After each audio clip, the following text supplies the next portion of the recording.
Andijon mahalla bankiriman, Aloqa banki tomonidan tayinlangan. Hozirgi kunda O'zbekiston Respublikasi Prezidentining yoshlarning tadbirkorligini rivojlantirish va bandligini kamaytirish maqsadida 62-soni qarori bo'yicha hozirgi kunda Aloqa banki tomonidan 100 milliongacha garovsiz bo'lgan kredit mablag'lari 7 yil muddatga 2 yil imtiyozli davr bilan 18% miqdorida beriladi. Ushbu kreditni olish 18 yoshdan 30 yoshgacha bo'lgan fuqarolarga beriladi. Bu o'zining o'z ichiga oladi. Yangi startaplar, yangi loyihalar, yangi tashabbuslarni qo'llab-quvvatlash, iqtisodiy tomonlama yoshlarni qo'llab-quvvatlash bu yerda asosiy maqsad qilib ko'zda tutilgan.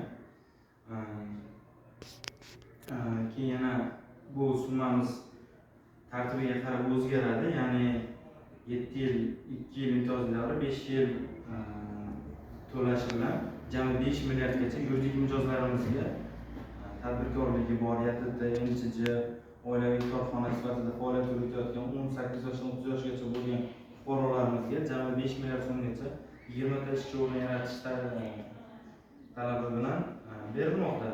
Bundan asosiy maqsad yoshlarimizni tadbirkorlikka jalb qilish, g'oyalarini loyihalarga aylantirish ko'zda tutilgan. Bu orqali Aloqa bank Prezidentimiz tomonidan yoshlar banki deb topilgan. Hozirgi kunda Andijon mahallasida bu borada ishlar olib borilyapti.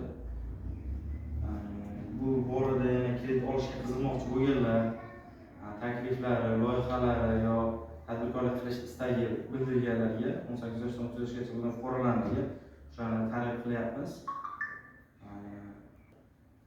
Bemalol.